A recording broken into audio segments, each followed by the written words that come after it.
The street was quiet, the kind of suburban silence that felt fragile, like a sheet of glass waiting for the first crack. A thin drizzle hung in the air, and the glow of a street lamp flickered above the cracked pavement. Officer Daniel Miller's boots struck the asphalt with a rhythm that carried tension. He wasn't on official patrol. He wasn't even supposed to be here. Miller had always carried rage just beneath his skin.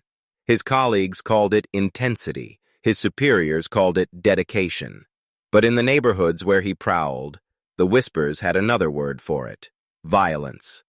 Tonight, that violence would find its mark. At the corner convenience store, a girl no older than 12 stood clutching a backpack. She was small, fragile-looking, her hair damp with rain, her eyes wide with something Miller never stopped to understand: fear. She hadn't committed a crime. She hadn't even spoken. She was simply there, in the wrong place at the wrong time, in the orbit of a man looking for an outlet. "Hey!" Miller barked, his voice cutting the silence. "What are you doing out here?" The girl froze.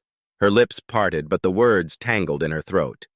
She wasn't used to confrontation. She wasn't used to men towering over her with authority laced in aggression. She whispered, "Just going home." Miller didn't believe her, or maybe he didn't care. He saw disobedience where there was only innocence. He stepped closer, the shadow of his frame swallowing her whole. "Don't lie to me," he growled. "What's in the bag?" The girl clutched it tighter, shaking her head. Inside were only school books and a few crumpled papers, but to Miller, her hesitation was provocation. He snatched the bag, ripped it open, and let the books spill onto the wet ground. The girl gasped, crouching to gather them, her hands trembling. Something inside Miller snapped. Maybe it was the silence of the night, mocking him. Maybe it was the reflection of his own powerlessness in her timid eyes. With sudden force, he shoved her against the wall of the store. The thud echoed, sharp and cruel. "Stop resisting!" he barked, though she hadn't moved at all. Her cheek scraped brick. Tears streaked down her face, mingling with rain. "Please," she whispered, voice barely audible. "I didn't do anything." But Miller didn't stop. His hand gripped her arm, his knuckles whitening, and he struck her once across the face. The sound cracked through the empty street like a gunshot. The girl fell to the ground, clutching her side, her breaths shallow and uneven. For a moment, silence returned. Miller's chest rose and fell, his anger only half spent. He looked down at the girl, not with remorse, but with the cold satisfaction of control. To him, she was nobody, just another body to remind him of his power. What he didn't notice was the figure across the street. A teenager, barely 16, stood half-hidden behind a parked car, his phone clutched tightly in his hand. His eyes were wide, his heart pounding. He had seen everything. Fear pinned him in place, but instinct made him record. The girl tried to rise. Her hands shook as she reached for her books scattered on the pavement. She bit back a sob, holding herself together with the fragile strength of someone used to enduring pain in silence. Miller spat on the ground beside her, tossed the empty backpack at her feet, and turned away. "Stay out of trouble," he muttered, his voice dripping with contempt. She didn't answer. She couldn't. She only stared at the ground, her vision blurred, her small world cracked in two. Miller disappeared into the shadows, convinced the night had swallowed his crime. But the truth had already begun to breathe. The teenager slipped back into darkness, phone in hand, carrying evidence that would burn through tea. He lies. And the girl, Steven Seagal's daughter, though Miller didn't yet know it, staggered home, carrying not just bruises, but a secret that would ignite a storm. The rain had grown heavier by the time she stumbled through the front door. Her mother, Elena, froze at the sight of her, soaked hair clinging to her face, lip split, arm cradled against her chest. The books in her backpack were bent, pages swollen from water. But what broke Elena most was the look in her daughter's eyes. Wide, hollow, as if some part of her had been stolen and would never return. "My God, what happened?" Elena cried, rushing forward. The girl flinched, shrinking back before her mother could touch her. Then, with a trembling breath, she allowed herself to collapse into Elena's arms. Her sobs came in violent waves, body convulsing as though her fragile frame couldn't contain the pain. Elena guided her to the couch, whispering, "It's okay, baby. You're safe now. Just tell me what happened." Through broken sentences and long silences, the truth came out. The uniform, the shove, the slap. The way his voice echoed in her head as though he'd imprinted fear into her bones. Elena's hands shook, rage boiling beneath her calm exterior. A police officer. Not a stranger, not a random thug. A man sworn to protect had marked her daughter with brutality. She cleaned the cuts as gently as she could, each touch pulling another whimper from the girl's throat. Bruises were already blooming along her arm. Elena's tears blurred her vision. She wanted to scream, to tear down the walls, to storm the streets until someone listened, but her daughter's voice pulled her back to the room. "Mom." The whisper was so faint it was almost lost beneath the rain. Elena leaned closer. "Yes, sweetheart?" The girl's eyes searched hers, wet and pleading. "Don't tell them yet. Please. If they find out, if he finds out, it'll get worse." Her words sliced through Elena's heart. Worse than this? The child shook her head slowly, her lips quivering, then leaned in, whispering something. Only her mother could hear. A name. A truth Elena had tried to shield her from for years. Steven Seagal. Elena froze, her breath catching.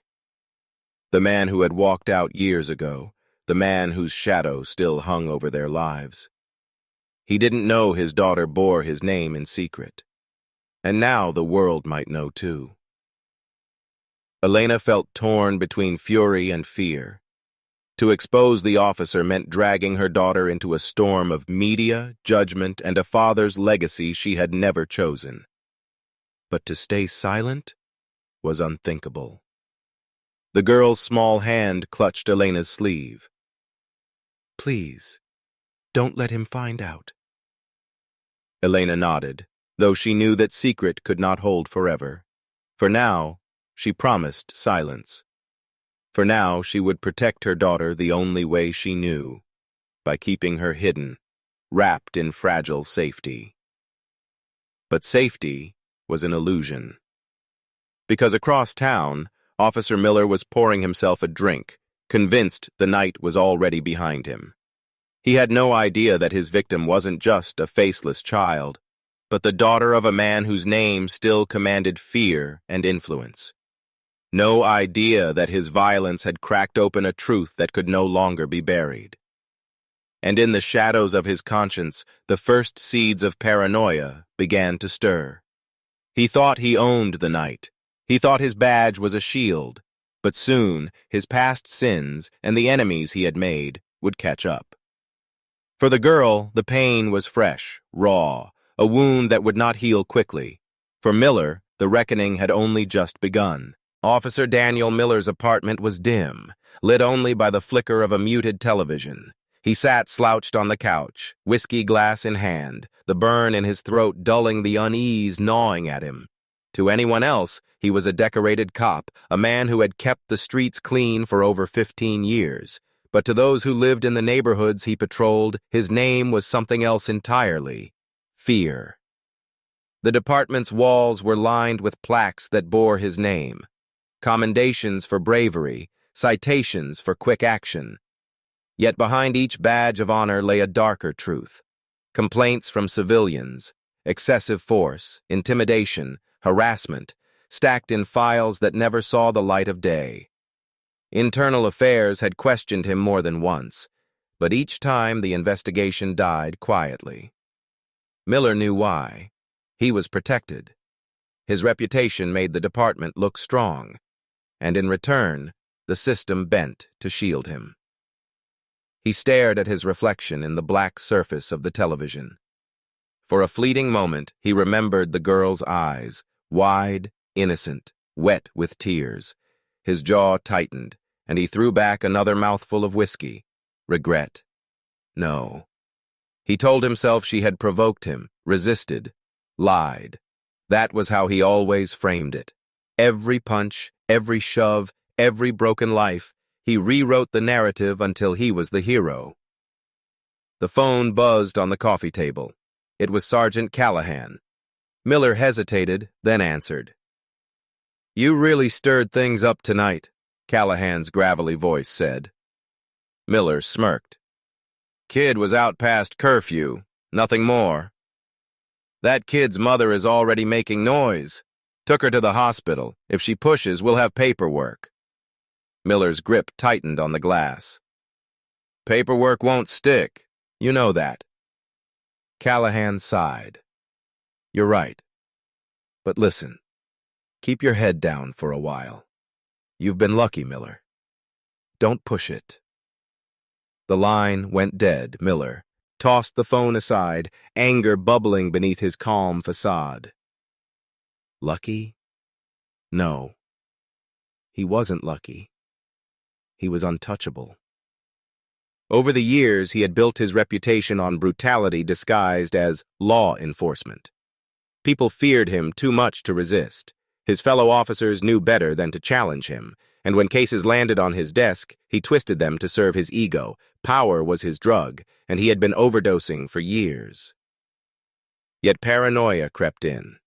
The girl's face refused to leave his mind. Her silence had been different, not the usual submission he craved.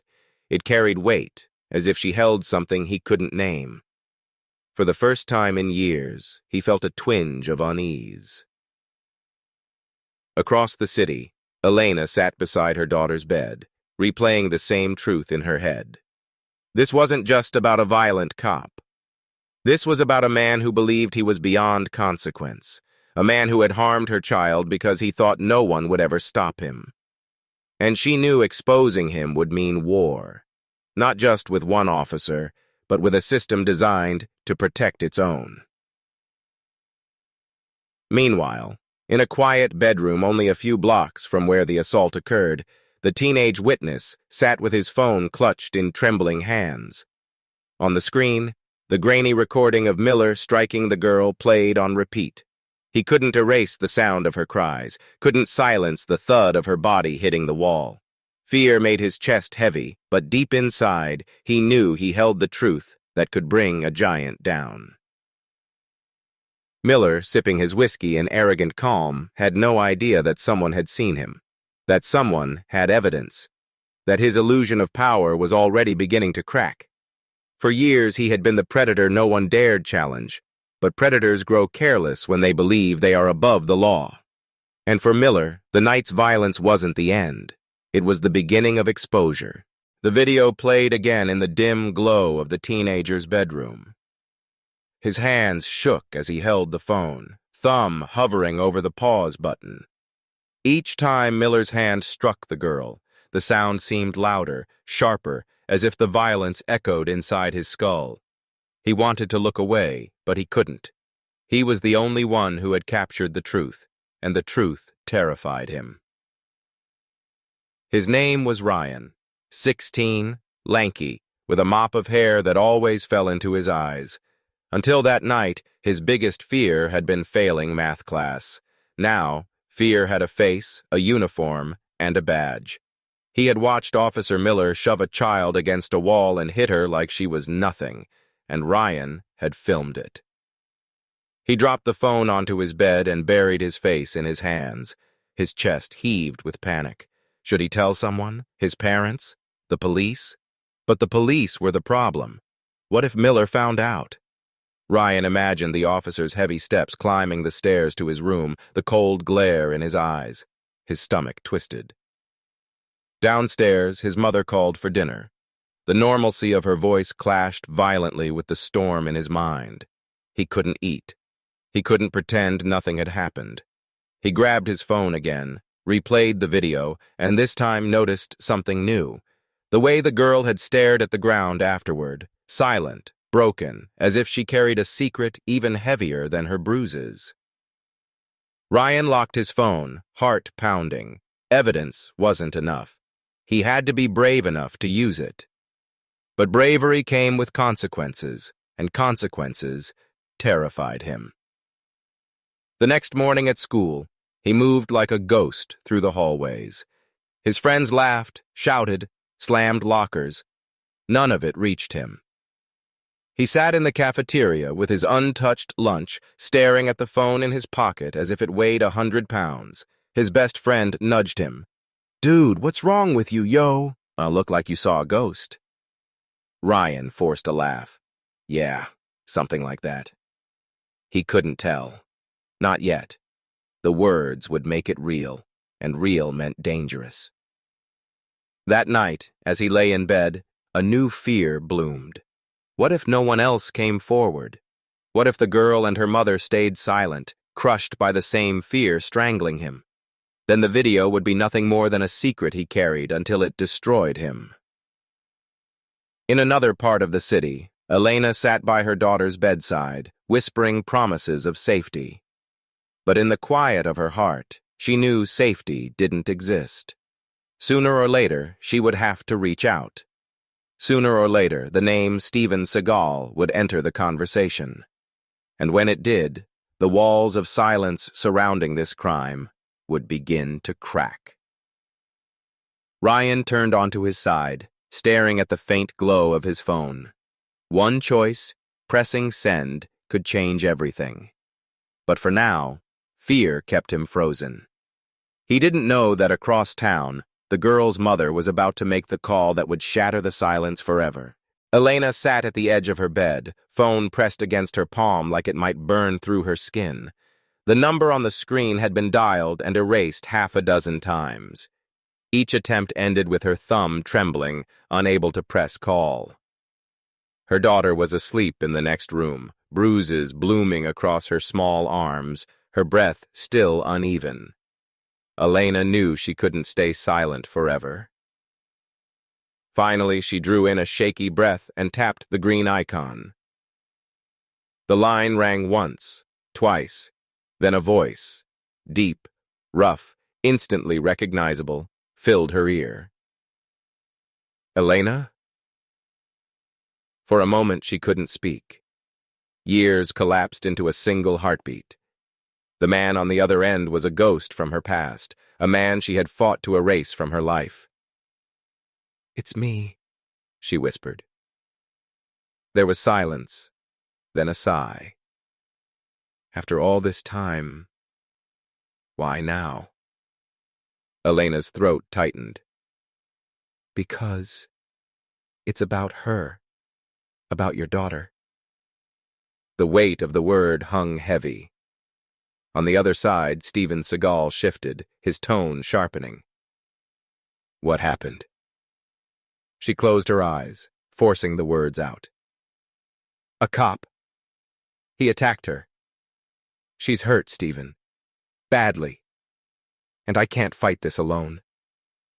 For a moment, there was only the sound of his breathing. Then his voice, low and controlled, carried a dangerous edge. "Where are you?" 2 days later, Seagal arrived in Los Angeles, stepping out of a black SUV in his signature dark glasses and long coat. The years had etched themselves into his face, but his presence was undeniable, commanding attention even in silence. Elena waited at the door, arms crossed, unsure if she wanted to embrace him or slam the door shut. Inside, when he finally saw his daughter, something shifted. His usual stoic expression cracked. The child he had abandoned years ago lay on the couch, her face pale, her arm bruised purple. She looked up at him cautiously, eyes searching. "Hi," she whispered, voice fragile. Sieg. Al knelt beside her, his massive frame shrinking to meet her small world. His hand hovered above her shoulder before finally resting there. "Hi, baby," he said softly, the words foreign on his tongue. Elena watched from the corner, emotions colliding, anger, resentment, relief. She hated that it had taken violence to bring him here. She hated that part of her was glad he had come at all. "Who did this?" Seagal asked, his voice dropping lower, dangerous now. Elena hesitated, then spoke the name. "Officer Daniel Miller." The air thickened. Seagal stood, his jaw clenched. "He thinks he can touch my daughter and walk away?" "This isn't a movie, Steven," Elena snapped. "You can't just storm in and handle it your way.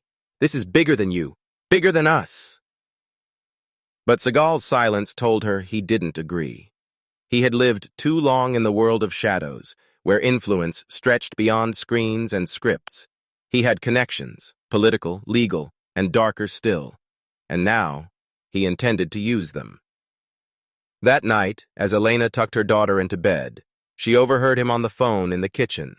His tone was calm, commanding. "I need eyes on a cop in L.A. Name's Miller. Get me everything. His record, his weaknesses, who he owes, no mistakes." Elena's stomach tightened. This was the part of him she had left behind years ago, the man who thrived on power, who solved problems not with courts but with control. And though she feared it, part of her wanted it, because Miller was dangerous. Miller was protected, and maybe only someone like Seagal could break through that shield. The following morning, headlines began to shift. Whispers of brutality in the LAPD leaked through local blogs and late-night radio. Nothing concrete, not yet, but the story was seeping into the edges of public consciousness. Elena realized something. Their lives were no longer private. The moment she cowed him, the shadows of Hollywood had opened, and now they were all stepping into the spotlight. Seagal stood at the window, looking out over the street with a face carved from stone. "They'll try to bury this," he said quietly. "The department, the city. They'll protect him." "And what happens then?" Elena asked. He turned, his eyes dark. "Then we make sure the truth doesn't stay buried." By the time dawn broke, the wheels of silence were already turning. Inside the LAPD headquarters, the assault report had been rewritten 3 times before it even reached a supervisor's desk. The original statement, hastily filed by an officer on scene, mentioned physical altercation and minor injuries. By morning, those words had been replaced with youthful disobedience and necessary restraint. In the sterile conference room, Sergeant Callahan sat with 2 other senior officers, the blinds drawn tight. Miller leaned against the wall, arms folded, eyes darting nervously. He hadn't slept, though he tried to look unbothered. "This doesn't leave this room," Callahan said, his tone sharp. "The girl's family might push, but unless they have proof, it's her word against yours." Miller exhaled slowly. "They don't have proof." Callahan gave him a long look. "Let's hope not."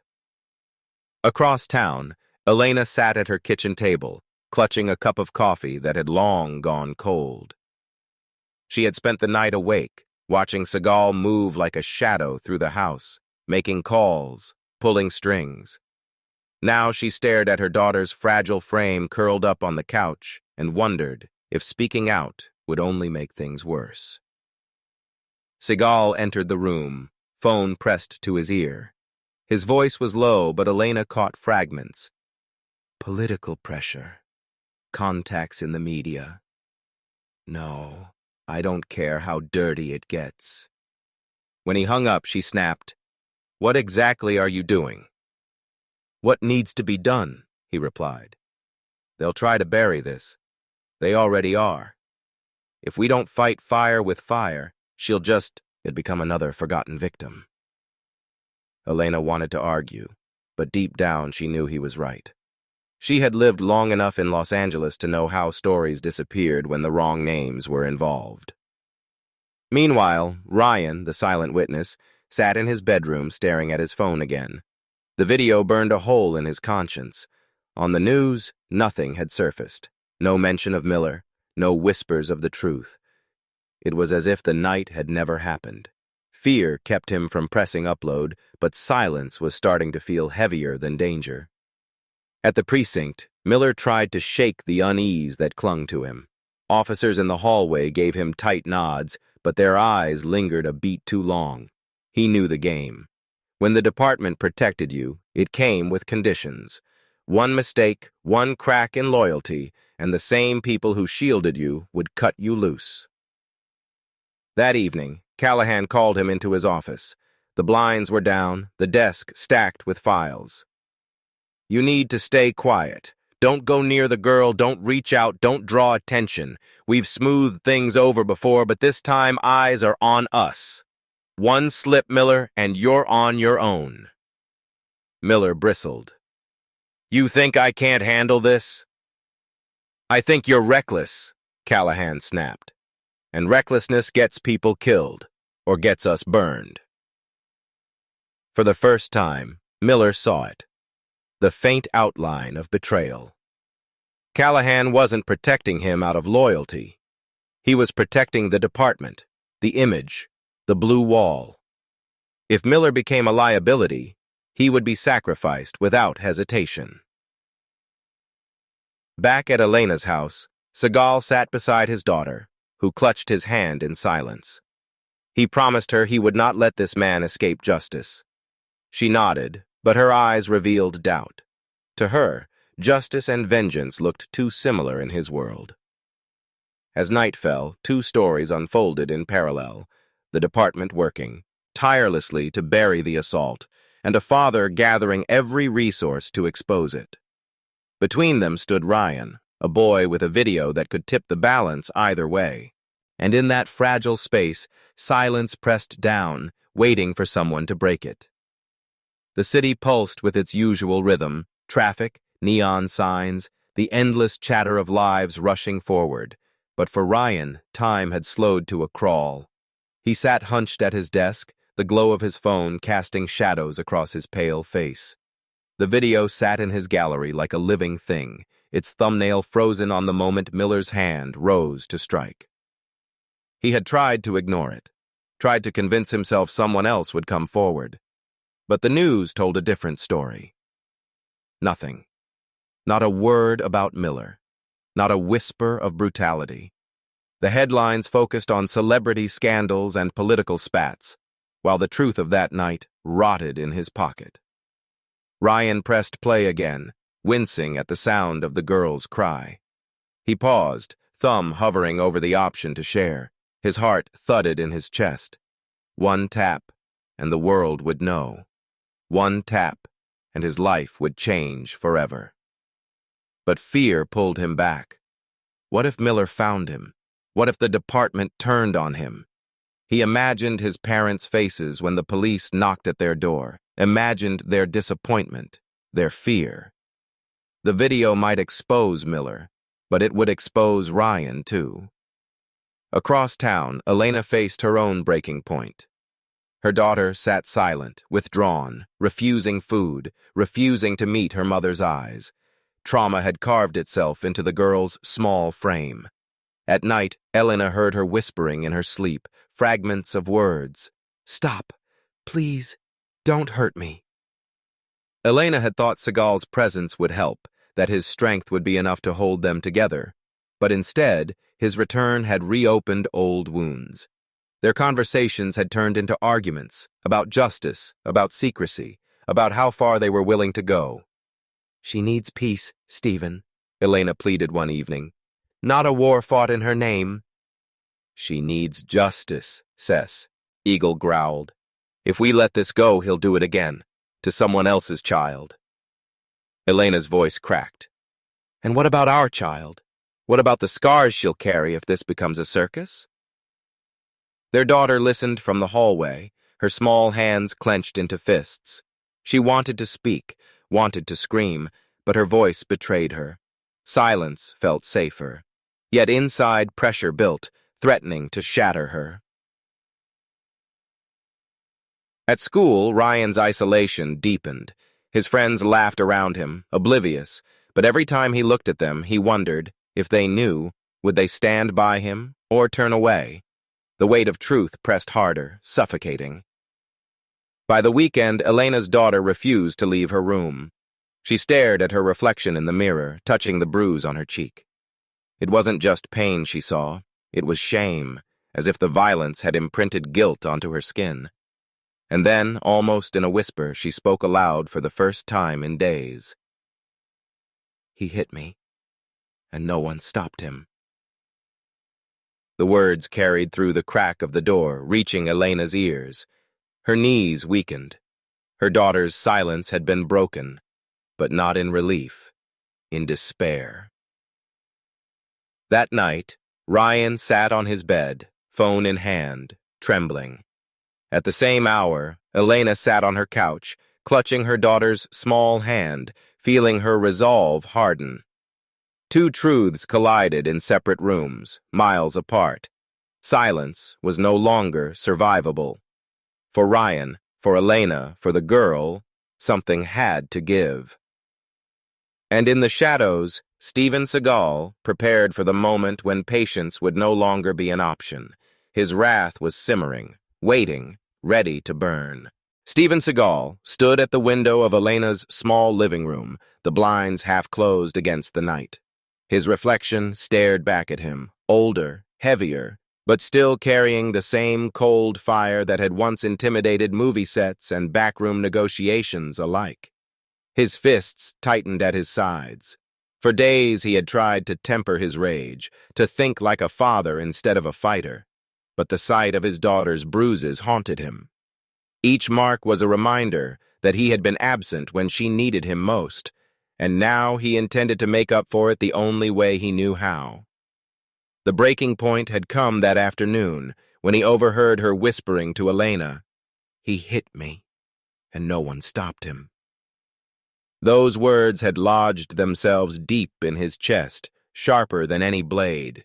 It wasn't just the violence, it was her belief that the world had abandoned her. Not anymore. Seagal dialed a number from memory. The voice on the other end greeted him with caution, but his tone was steady. "I need everything on Officer Daniel Miller. Records, debts, favors, and I need it now." Within hours, a dossier landed in his lap, thin on official misconduct, thick on rumors, whispers, and buried complaints. Seagal flipped through the pages, jaw tightening with each entry. Excessive force reports quietly closed, disciplinary hearings dismissed, civilians intimidated into silence. Miller wasn't just violent, he was protected, coddled by a department more concerned with its image than its victims.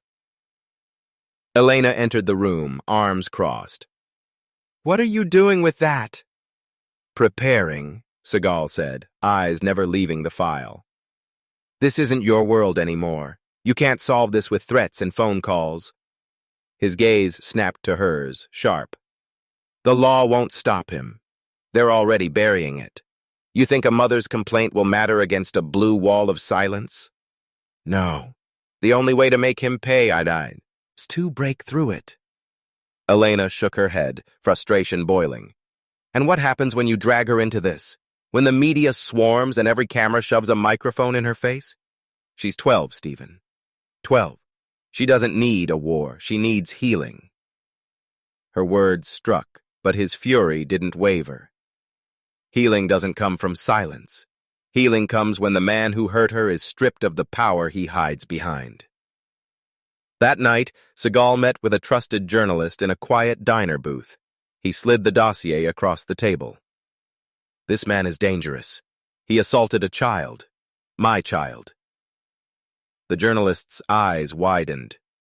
"If this is true—" "It's true," Seagal interrupted. "And you're going to make sure the world knows." The journalist hesitated. "You understand what you're asking? The department will deny everything. They'll come after me. After you." Seagal leaned in, voice low and edged with steel. "Let them come." Back at home, Elena's daughter overheard fragments of their arguments, of Seagal's calls, of words like lawsuit, trial, exposure. She curled deeper beneath her blankets, torn between fear and a strange flicker of hope. Her father's presence was overwhelming, even frightening. but part of her wondered if his fury meant she wasn't as alone as she had thought. By morning, whispers had begun to spread. Small blogs hinted at police corruption. Social media carried vague references to a brutal assault on a child. Nothing concrete yet, but the embers of a storm had been lit. At the precinct, Miller felt the shift. Conversations hushed when he walked in. Eyes lingered longer than usual. He read the unease in his colleagues' stares and felt paranoia claw at him. Someone was talking. Someone was leaking. He stormed into Callahan's office. "What the hell's going on?" Callahan looked up from his desk, face tight. "Rumors. That's all. But if they spread, if a name gets attached..." He trailed off, his silence more dangerous than words. For the first time, Miller felt a crack in the armor he'd worn for years. He told himself he was still untouchable. But beneath the bravado, fear had begun to stir. And as the city braced for the coming storm, Seagal's wrath moved from whispers to action. The cover-up was breaking, the silence collapsing. The truth was coming, whether the system wanted it or not. The courthouse steps buzzed with a restless energy. Reporters clustered like vultures, cameras clicking, microphones thrust forward as the case everyone had whispered about finally erupted into the public eye. For weeks, rumors had swirled about a police officer, a child, and a cover-up.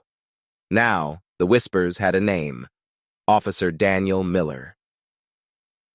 Inside, the courtroom smelled of wood polish and tension.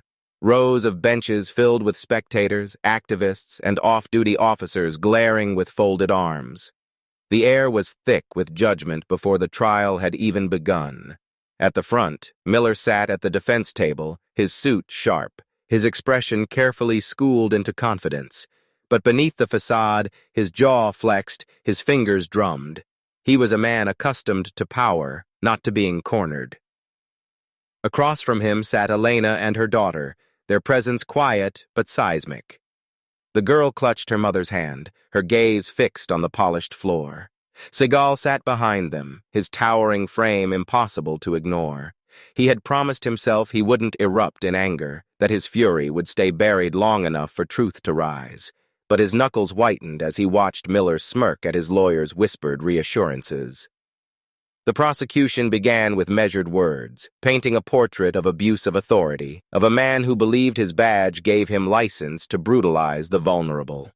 Evidence was laid out: medical reports, blurry phone images, and finally, Ryan's video. When the screen lit up, the courtroom fell into silence. The shaky footage filled the space with raw violence: the strike, the girl's cry, the officer's shadow looming. Gasps rippled through the benches. Some turned away, others leaned closer, hungry for the truth stripped bare. The defense objected, of course, claiming the video lacked context, that it was doctored, that the angles deceived. Miller's attorney spoke with polish, trying to recast brutality as a misinterpreted act of restraint. But the image of a child, recoiling, pleading, could not be so easily explained away. When the time came for testimony, Ryan was called first. The boy's voice shook, but he forced himself to speak. "I filmed it because I knew no one would believe me otherwise. I saw what he did. I heard her beg him to stop." His words cracked, but his courage carried them across the silent courtroom. Then came Elena. Her testimony was quieter, steadier, but laced with pain. "My daughter trusted that uniform. She believed it meant safety. That night, that illusion was destroyed."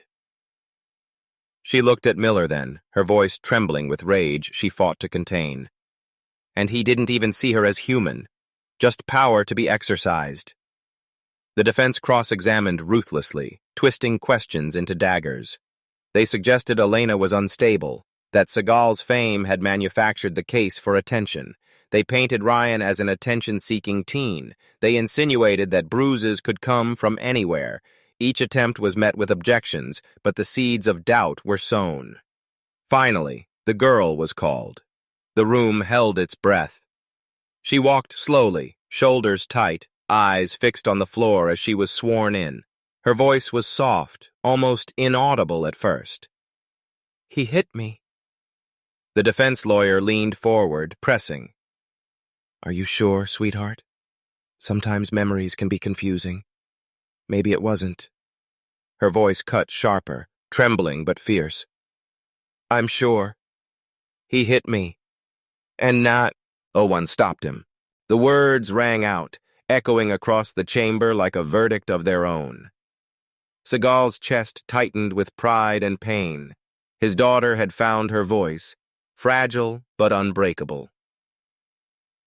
By the end of the day, both sides had drawn their lines. The prosecution leaned on truth and humanity. The defense clung to technicalities and character assassinations. The jury sat stone-faced, absorbing, weighing, already carrying the burden of what was to come. As the judge dismissed the court for the evening, chaos erupted outside. Reporters shouted, activists chanted, officers closed ranks. The city was divided. Some cried for justice, others for loyalty to the badge. Inside the courthouse, Miller's mask slipped for just a moment. He caught Seagal's gaze across the aisle, eyes narrowing with venom. It wasn't just a trial anymore. It was personal. And as the gavel echoed in everyone's ears, one truth became clear. Tomorrow, it would all come down to a single decision. The verdict. The courtroom was packed tighter than ever on the final day. The trial had become more than a case. It was a spectacle, a referendum on corruption, justice, and the hidden rot within the city's police force.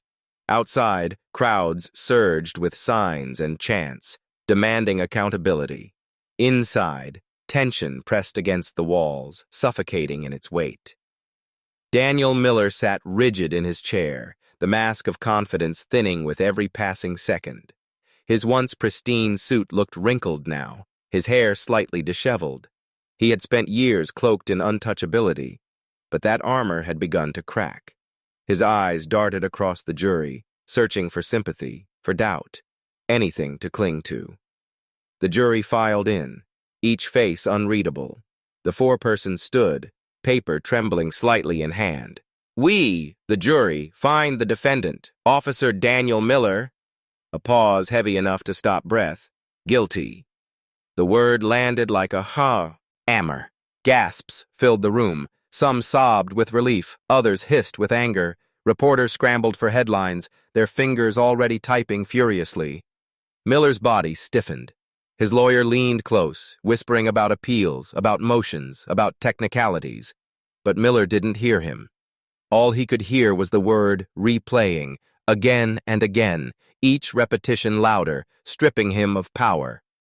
Elena clutched her daughter tightly, tears streaming as relief broke through months of suffocating fear. Her daughter buried her face in her mother's shoulder, trembling. But this time it wasn't just fear. It was release. Seagal stood behind them, his jaw set, his expression unreadable. Inside, his fury had found its outlet, but the victory carried no joy. Nothing could erase what had been done. The judge's gavel struck. "Officer Daniel Miller, you are hereby remanded into custody, pending sentencing." Two deputies moved toward him. Miller tried to stand tall, but when the cuffs clicked around his wrists, the illusion of control shattered. The room that had once bowed to his badge now watched him fall with cold detachment. Reporters shouted questions. Activists cheered. A few officers in the gallery rose and left silently, unable to meet anyone's eyes. Miller was led away, chains clinking, his gaze sweeping across the courtroom one last time.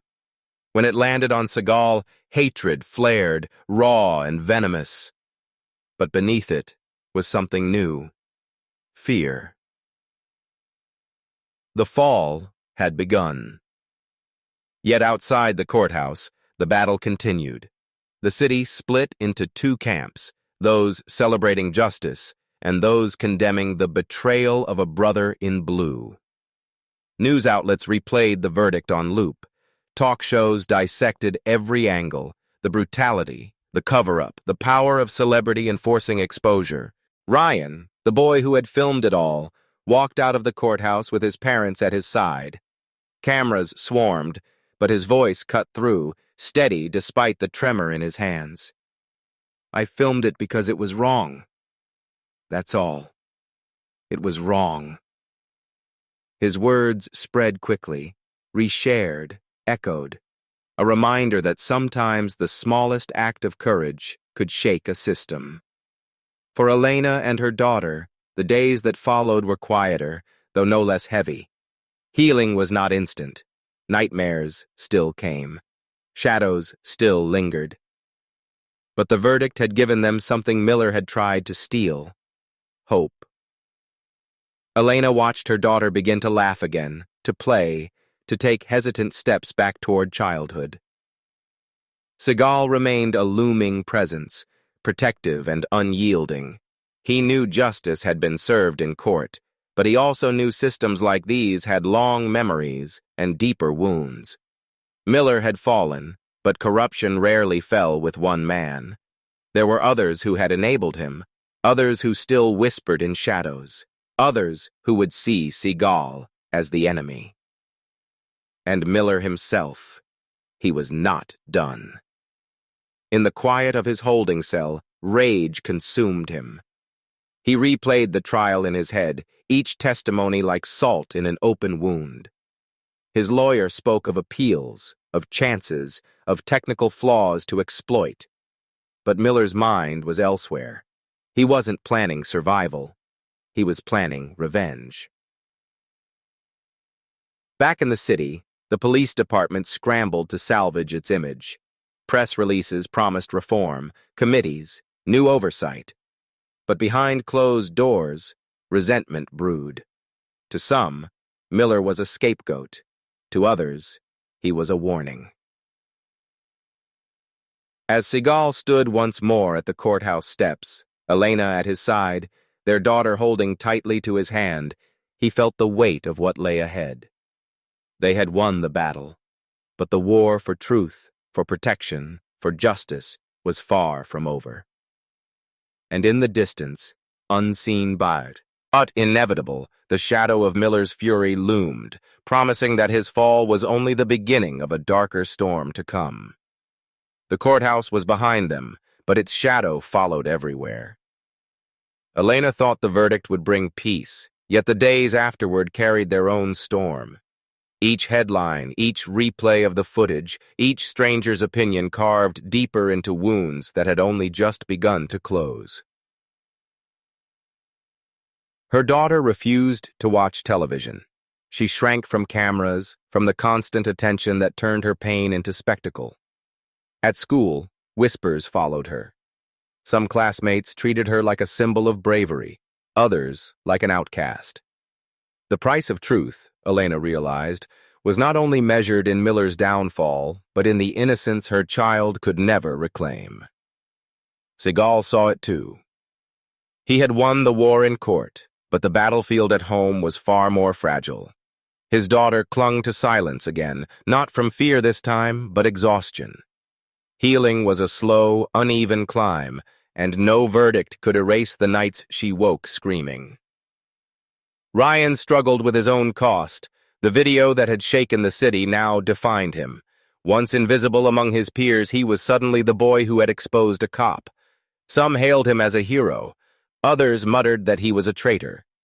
He walked the hallways of his school under stares that burned, unsure whether they admired or despised him. Even Seagal, whose wrath had driven the trial forward, could not escape the weight. He found himself pacing in quiet hours, wondering if he had done right. Justice had been delivered, yes, but at what price? His daughter's tears, Elena's sleepless nights, Ryan's isolation, his own family dragged once more into a spotlight they never asked for. And then there was Miller. The guilty verdict had stripped him of his badge, his freedom, his illusion of power, but prison walls could not contain his bitterness. Inside, he gathered allies, men who saw him not as a monster, but as a victim of a rigged system. He told them of betrayal, of a celebrity's vendetta, of a city eager to destroy one of its own. Each retelling fed his narrative, twisted his fall into a martyr's tale. Rumors reached Seagal through quiet channels. Miller was talking, plotting, swearing revenge. The law had caged him, but hate was patient. It could wait. One evening, Elena found Seagal sitting alone on the porch, the glow of a cigar ember lighting his face. "You're not resting," she said softly. "I can't." His voice was gravel. "Justice feels like victory in the courtroom. Out here, it feels like a debt." "A debt?" she asked. He exhaled smoke into the night. "Every choice we made had a cost. For her, for Ryan, for us. We tore open the truth, but the scars don't heal just because the world clapped for a verdict." Elena sat beside him, her hand brushing his. "Maybe justice isn't about healing. Maybe it's about making sure no one else suffers the way we did." Her words carried weight, but even she wondered if she believed them fully. The next morning, activists held a rally outside the precinct, chanting for reform, demanding systemic change. Elena's daughter watched from the car as they passed, her small voice asking, "Will it really stop now?" Elena didn't know how to answer. She only squeezed her hand tighter. Ryan gave his first formal interview that week. Cameras pointed, lights blazed, and his voice cracked as he spoke. "I didn't film it because I wanted attention. I filmed it because I thought no one would believe us. And if I hadn't, he'd still be free." His eyes flicked to the floor, the weight of responsibility pressing down. "But sometimes I wonder if laying the truth just makes the world heavier." His words trended online, sparking debates across the country. To some, he was a hero. To others, a reminder of the dangers of pulling back the curtain. By the month's end, sentencing was announced. Miller would serve 15 years. The courtroom erupted again, some satisfied, some outraged. Elena felt no triumph. 15 years couldn't erase a bruise, couldn't return a childhood, couldn't guarantee Miller's hate wouldn't spill over when freedom came again. That night, Seagal tucked his daughter into bed. She looked up at him, eyes tired but steady. "Daddy, does justice mean it's over?" He froze, the question piercing deeper than any blade. He stroked her hair, his voice low. "Justice means we fought, but the fight, it never really ends." As she drifted into sleep, he remained by her side, staring into the dark. Outside, the world debated victory and failure, justice and betrayal. Inside, a father understood the cruel truth. Justice was never free. It always demanded a price. And for them, the cost was still unfolding. The trial was over. The cameras had dimmed. The chants outside the courthouse had faded into memory. But for those at the heart of it, silence did not mean peace. It meant living with the echoes of violence, each one carrying forward into the quiet corners of their lives. Elena stood in her kitchen one morning, pouring coffee into a chipped mug. Her daughter sat at the table, sketching with colored pencils. The bruises had long since faded, but Elena saw shadows in her every gesture, in the way she flinched at sudden sounds, in how she kept her drawings turned inward, private, as though afraid the world would steal them. Healing was happening, yes, but it was slow, fragile. Seagal entered the room, his presence as large as ever, though his movements carried new weight. The war in court had been won, but the war inside him raged still. He watched his daughter's hand glide across paper, sketching shapes he couldn't quite see. For a moment, pride flickered. Then he noticed the dark smudges of a looming figure in her drawing, and his chest tightened. Miller's shadow lingered, etched into the child's imagination, refusing to let go. Later that afternoon, Seagal drove through the city, past murals painted in honor of survivors, past posters demanding reform.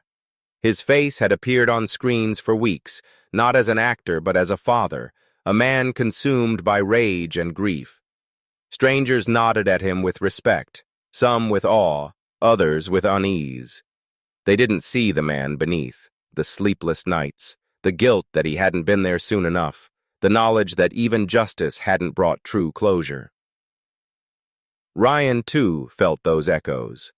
At school, he was treated like both hero and pariah. Some applauded his bravery, others hissed accusations of betrayal. He tried to shrug it off, but late at night, he replayed the moment he hit record and wondered if he had doomed his life to being defined by that single act. Truth had a cost, and it had carved itself deep into him. For Elena, the cost came in whispers. At the grocery store, in church, in passing conversations, people spoke about her family as if they were symbols, not human beings. Some admired her courage. Others gossiped about exploitation, about whether Seagal's fame had twisted the case into spectacle. No one seemed to see the ordinary woman behind it all, the mother who still woke up shaking when she heard her daughter cry in the dark. And Miller, though caged, his echo reverberated most of all. 15 years was a sentence, but it was not erasure. From his cell, he wrote letters filled with venom, rants about betrayal and injustice. Some reached sympathizers on the outside, fueling conspiracy theories that he had been framed. His fall had made him infamous, and in infamy, he found a new kind of power. One evening, Elena's daughter approached her father with hesitant steps. "Daddy," she whispered, "if he comes back, will he hurt us again?" The question pierced deeper than any verdict. Seagal knelt, his large hands cradling hers. "He won't touch you," he said, voice firm. But inside, doubt gnawed. The system had failed once. Could it fail again?